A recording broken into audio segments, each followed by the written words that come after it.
What you're about to listen to is an excerpt of the Lit at 13 with Ashley Pierre podcast. A link to the full episode is in the description. But the next one is actually really, really cool. So this one is to hold a class at your house for kids. All right? So if you have a talent like painting, drawing, dancing, or even an instrument like that, you can hold a class at your home for kids. Again, this one, advertise it in even like parks. I just thought of another place. Parks, hiking trails. Think of where moms will be. Go to your local Starbucks. There's like this board in my Starbucks, like this board where you could pin stuff. Pin your freaking services there.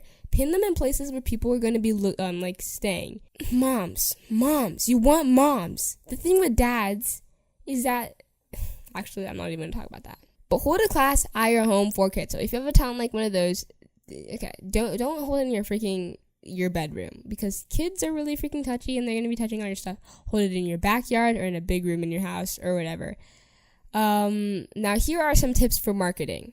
Say you will allow the first 2 classes to be free. You do not want to pay them for the first 2 classes or the first class because they might not like it. But say you'll hold the first 2 classes for free. Then if the parents want to keep on going, they could. This is like, marketing is so freaking fun. Okay. So these are my tips or whatever.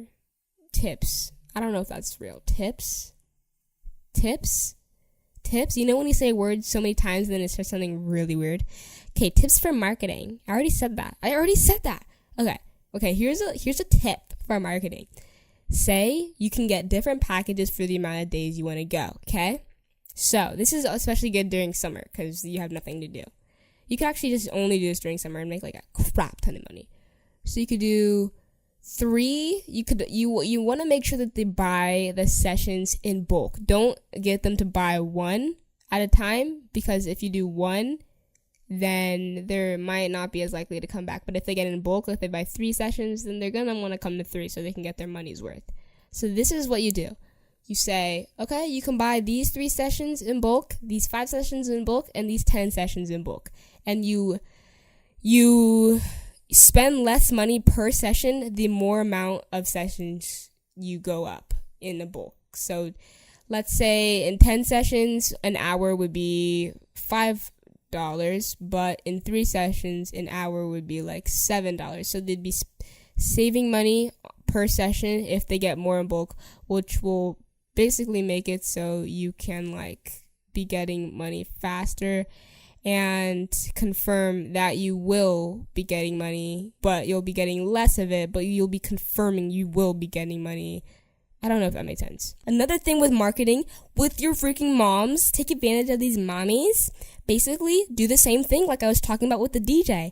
Give them a discount if they promote the service or your service on their Facebook account or whatever. Make them take a screenshot of them having a post up for like at least 5 hours with a certain amount of likes. Say, if this post gets 10 likes and you keep it up for 5, or if this post just gets 10 likes, it doesn't even matter. If it just gets 10 likes per social media platform, so they could put it on their Instagram if they're a hip mom, or if they have their Facebook and they're a regular mom like mine.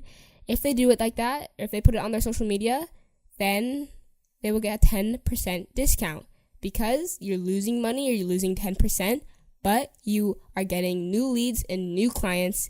As simple as that. Make them take a picture themselves of their kids saying, oh yeah, my kid just had a fun time with this lesson with Ashley where they teach him how to do whatever, drawing, dancing. And it's not just that. It's like even with little kids, it's not just that it's a lesson, but it's also in a way babysitting. Another thing is you have to make sure you're taking this seriously. Because if you see, like, if the parents see that you're not taking it seriously, and if you're yourself, you don't take it seriously, like, you're going to be taking care of kids. Like, seriously. That is a big deal. If you lose a kid, not good. So don't have your friends over when you're doing this. You have to do this by yourself. Be 100% focused on the kids. Always be counting the kids' heads every, like, 10 seconds to make sure you don't lose any of them.